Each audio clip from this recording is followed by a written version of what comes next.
So over the past years, decades in fact, a lot of artists have come and gone. With there being so many sub-genres of rap, there seems to be a new rapper popping out left, right and center. And usually how it goes, these rappers blow up so quick, they gain a little buzz, and then the next thing you know, a new rapper comes along.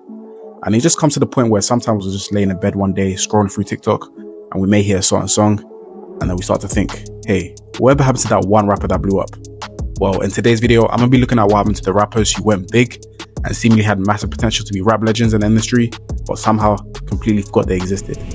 Alright, let's get into it. So Rich the Kid. Just a couple of years ago, Rich the Kid was on top of the game with multiple charting hits and his own record label. But recently, this has all came crashing down. Before anybody even heard of Rich the Kid, he was working a minimum wage job at Wendy's and actually got fired from getting high on the job. So after this, he took it as a sign to go all in on a rap career. Back in 2013, he released his first project, Been About the Benjamins. And during this time, the Migos were blowing up too. And Rich the Kid took notice of this. So the next day, I had took the CD from him. So the next day, there's like a phone number on the end of the CD. It's like DJ Ray G, who was there, DJ at the time. I called him, I'm like, yo, Ray G. I knew Ray G. I'm like, yo, you fuck with the Migos? I'm trying to get up with them niggas. Them niggas is hard. He like, hell yeah, we're gonna get in the studio, whatever. Yeah. I was like, bet. So that same night, it's like a club in Atlanta that used to be popping. It's called Mansion. Of course, yeah. I went to that club, and then randomly I seen Ray G outside the front of the club with the Migos. And he like, yo, this is the Migos I'm telling you about. You know what I'm saying? We gonna link up. And then we connected that night. And then like 2 days later, I went over to Quavo's and we just... History. Yeah, like, locked in. They released their first track, Jumping Like Jordan. They went on to release several mixtapes, Streets on Lock, throughout 2013 and 2015. And Rich worked so well with the trio, like, people started seeing him as the unofficial fourth Migo member. But Rich the Kid was never feeling this title, and this was part of the reason why he branched off to start his own label and collaborate with other artists. And though this was probably a good idea in the short term, not so much in the long term. After dropping his second tape, he wasn't playing no games and basically tried collabing with the whole industry, grabbing features from Young Thug, Kodak Black, Jeremiah, Young Dolph, and even Soulja Boy. Obviously, Rich was good at networking, and this helped him to become a rising up-and-coming name in the industry. Along with all the hits on his belt, this helped him to secure a deal with Interscope Records in 2017. But around this time, Rich wanted to level up even more and start his own label, Rich Forever Music. He signed his first artists, Famous Dex, then later going on to sign Jay Stash and Jay Critch. At the start, things were going well. Every artist he signed seemed to be taking off and grabbing a small buzz, but ultimately every rapper he signed came with his own issues. Before the whole drama with these artists, Rich was already facing his own management issues. He cussed out 300 Entertainment, who's in partnership with his label, where he said this. Fuck 300 ENT, y'all suck. Oh my God. Listen, y'all gotta let me out this damn contract. I don't wanna be with y'all no fucking more. I told y'all, I give y'all this money back. I don't wanna be with y'all label no more. Y'all suck. Y'all is trash. Listen, young independent artists, do not sign with 300 ENT. There's the worst label ever. And Rich the Kid wasn't the only rapper to have label problems back in 2017. Just like he did, Lil Uzi will enter the picture and era his own label, Generation Now, for holding back on releasing his album. Rich joined in on the conversation and added his own opinion on Twitter, saying this is why you should have signed to Rich Forever Music. Uzi responded on Twitter saying he ain't signing for no 20 racks. And this was just the start of the drama between Lil Uzi and Rich the Kid. To be honest, the petty beef could have ended here, but Rich took to IG to say, hey man, if your boss and CEO ain't treating you right, come over to Rich Forever Music. He would then go on to say in an interview that he wouldn't sign Lil Uzi anymore for personal reasons, whatever this means. As a response, Lil Uzi being Lil Uzi, he clapped back on IG by tagging a picture of Rich the Kid as a crab. This must have been an inside joke. Either way, this really got to him, because from here, they went back and forth by releasing diss tracks to one another, with Rich releasing a track called Dead Friends, taking soul shots, and basically implying that Uzi missed out on an opportunity to sign to his label, with then Lil Uzi replying with a track called Friend of Mine. By now, the internet beef couldn't be any more clearer. But when things got more serious is when Uzi called Rich the Kid lacking in Philly, where they were both set to perform.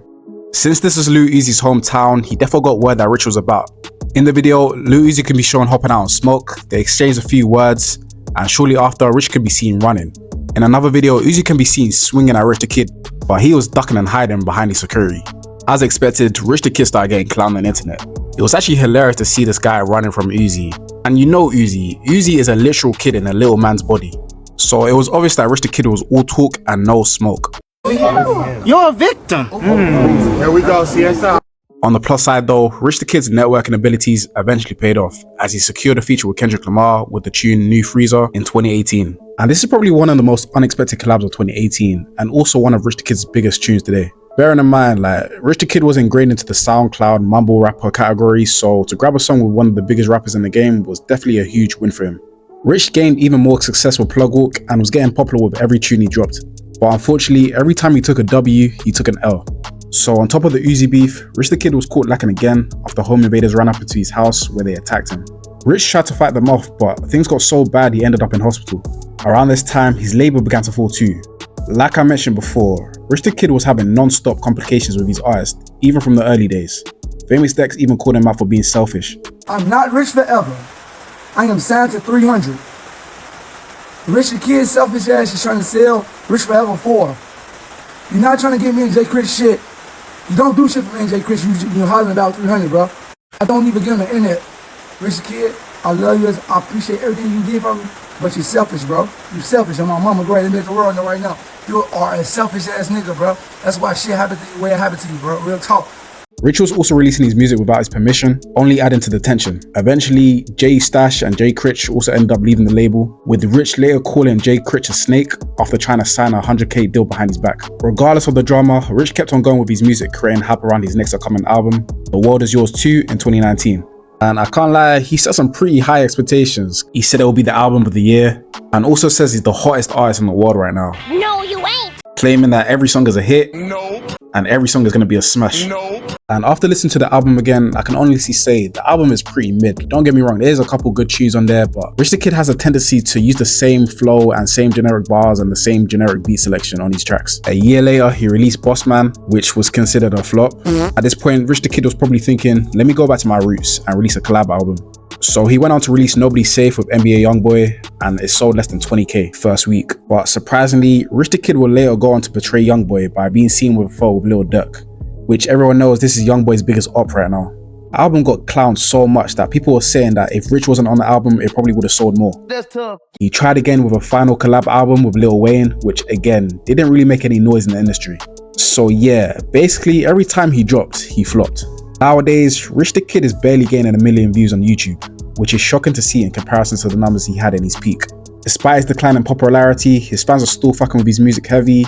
He's recently dropped a song with Lil Tyler and teamed up with his artist again at the start of 2024 with the song Rich and Reckless. You see, Rich the Kid is part of the reason why I say as an artist, you never want to do too many features, as it takes away from your own lane and just seems like you're reliant on features to remain relevant.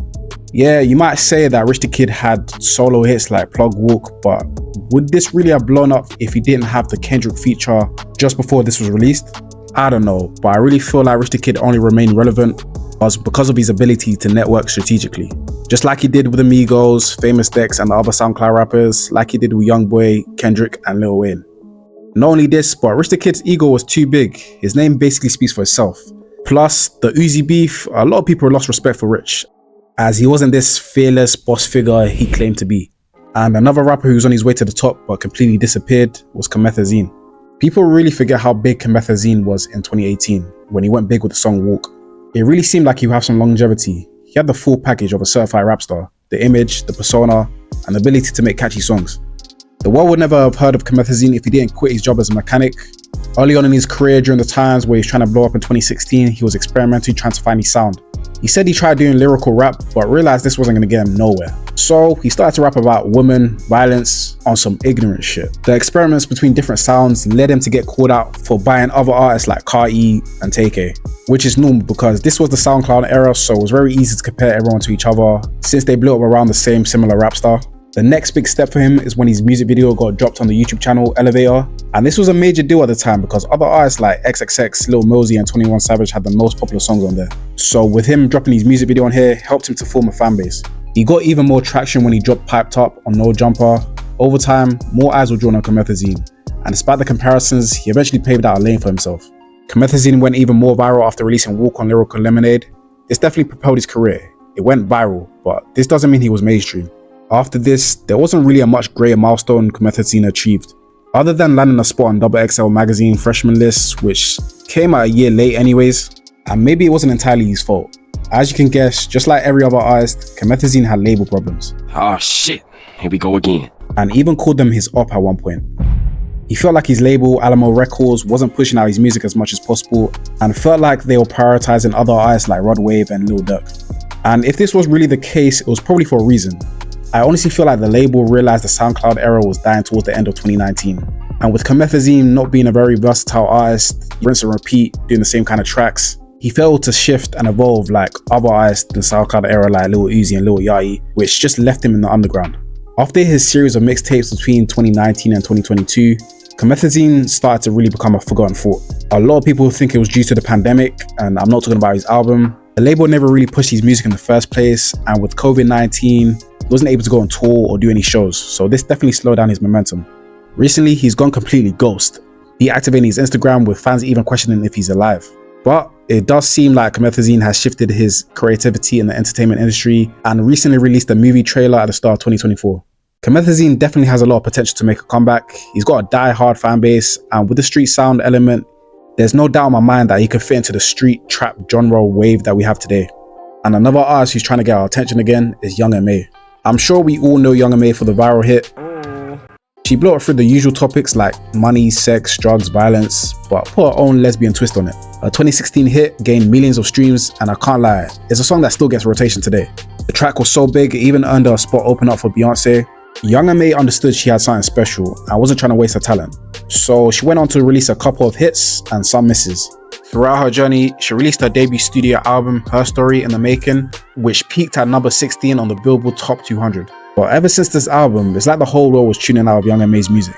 For some of us, we tuned out straight after 2016. So what happened? youngma is probably one of the most talented female rappers from our era, but she faced a lot of personal struggles. Even from the start of her career, it was hard for the rap community to take in a female gay rapper. She also faced personal losses, including the death of her brother. When I was around 7, when I came back to New York, it was actually around the same year my brother passed away. He was murdered back in 2009, September 26th. He was 20, I was 17. I was like, when my whole world transformed, I had to deal with it almost. I had to deal with it. And with the personal problems, fame often brings its own set of issues. youngma has been very open about her battle with alcohol. In 2019, she admitted that it became a habit, something she vowed even then. She saw it as an escape from the pressures of her life. Then in 2021, she reportedly went into rehab to address her dependency on alcohol.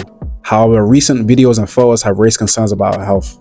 There's a video of her in a motorized wheelchair at a grocery store and another where her eyes appear yellow, indicating potential liver issues, clearly linking to the alcohol abuse. Then in 2022, she actually collaborated with Konak for a limited edition label, showcasing a complicated relationship with alcohol. Pretty ironic. So it was either that she had liver disease or definitely on her way to developing it. Either way, continuing this bad habit would have just led to her death. Artists really come and go way too quick. When they got our attention, everyone wants to talk about them. But as soon as they don't have our attention anymore, it's almost like we don't care for the artists. It's more reason why fans gotta check up on the artists and, not be too quick to make a meme out of them. youngma eventually did release a statement addressing her health issues and also released a new single which has already racked up over 1 million views on YouTube, assuring her fans she's on the road to recovery and making a comeback to the rap scene. Another rapper we ain't heard from in a long time is Skimasktheslumpgod. Ski Mask undeniably had the SoundCloud era in a chokehold, with a list of remarkable hits and several collabs with rap legends. Ski Mask is an artist that we should not forget about. Despite his last official album coming out nearly 6 years ago, questions keep on coming up about his current relevance. Ever since 2018, he's only released a few singles and a mixtape.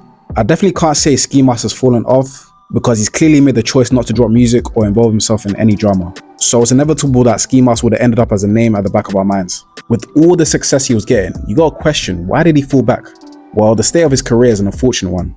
Let's be real, Ski Mask has been through some heavy stuff, losing close friends like XXX, who he actually blew up with in the rap game, and of course Juice WRLD. Them kind of losses hit deep. Grief is a difficult thing, especially in an industry where mental health support is kinda lacking. Losing people he vibe with musically kinda takes a toll on your creativity. Then there's also the physical side of things. Back in 2018, he shocked fans about needing surgery for his heart and made a joke out of it, calling it fat boy disease. Boy, you fat motherfucker! He's been upfront about not treating his body like a temple in the early days, cigarettes and a bit too much of Xanax, though it seems like he's trying to change. He did also announce another album in November of 2023, titled 11th Dimension.